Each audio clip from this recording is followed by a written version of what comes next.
Free Action. We're joined by Florida Congresswoman Anna Paulina Luna. Congresswoman, thank you for joining us. I assume that you learned some things listening to Garrett's report just now that we learned. This idea that people ran to help this guy thinking he was in danger or hurt, and those were the first people he shot at. It just sounds like pure evil to me.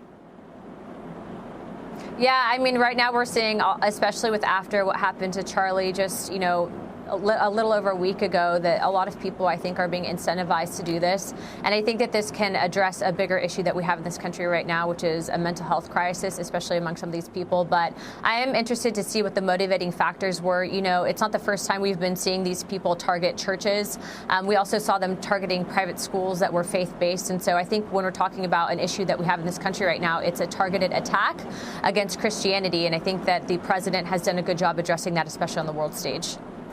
Congresswoman Jason Chaffetz here. I want to turn a little bit to the indictment against former FBI Director James Comey for lying to and obstructing Congress. Some are speculating this involves answers he gave to Senator Lindsey Graham. Have a listen to this. September the 7th, 2016, the U.S. intelligence officials forwarded an investigative referral of to FBI Director James Comey and Assistant Director of Counterintelligence Peter Strzok regarding U.S. presidential candidate Hillary Clinton's approval of a plan accusing Trump of being a Russian agent to distract from her email server problems. You're telling me that you don't recall this. It doesn't sound familiar. But the declassified Durham Annex reveals the FBI was, quote, fully alerted to Hillary Clinton's plot. Senator Graham spoke out about this today with Maria Bartiromo. I think he lied to me, and I said this in 2020.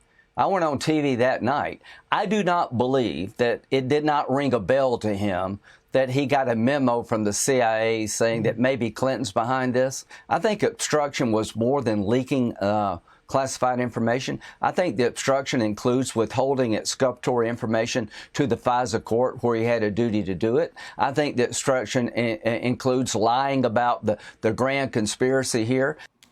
So, Congresswoman, you're on the Oversight Committee. I used to be on that Oversight Committee. So what's next for James Comey after securing the indictment this week?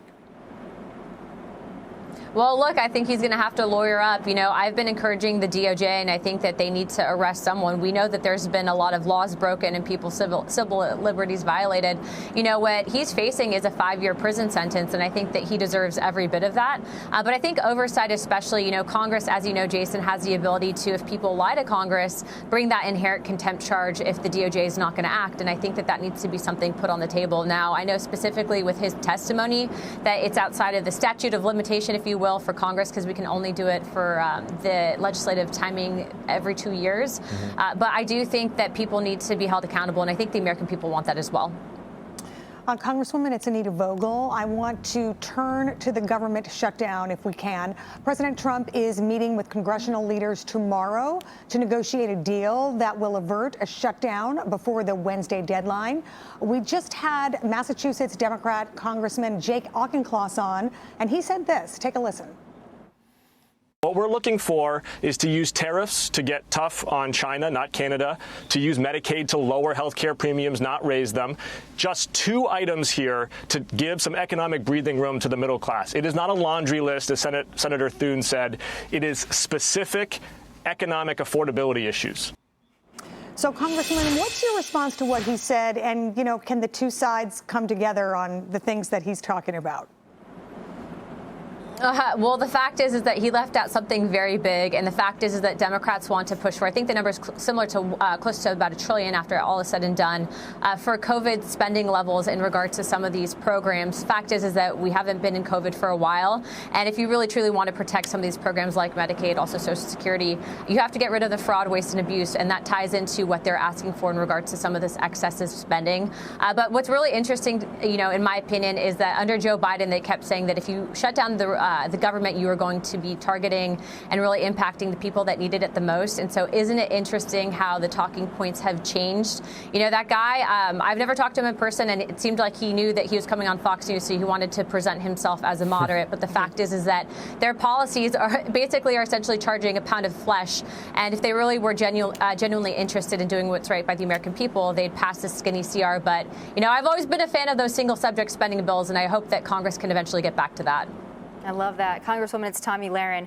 So the New York Times reports that the DOJ is planning to investigate a group funded by George Soros, possibly for providing material support for terrorism. And Congresswoman, you and other House members sent a letter to the Speaker asking for a committee to investigate the radical left's assault on America and the law. Have you heard back from the Speaker, and what would this committee specifically look into? Specifically on that topic, I haven't heard directly back about that letter, but I did present the Speaker with an option to designate Antifa and codify Antifa being a domestic terrorist group. That has to go through House Judiciary, but I don't think that there's an appetite there, unfortunately, in Congress to do that, because I think people are afraid. But if you require a vote of Congress to classify and designate any group as a domestic terrorist organization, the likelihood of it being abused by another administration is slim to none, because obviously we're going to always have a different dynamic and breakup in regards to power in the House. But ultimately, what we do know for a fact is these left-wing organizations are receiving foreign funding ties. And so George Soros, yes, he's a big fish, but if we're talking about especially these targeted ICE riots, people tied to the Salt Lake City queer group, which is being investigated for the assassination of Charlie Kirk, look no further than an individual by the name of Neville Singham, who we've also written the Treasury Secretary to freeze assets of.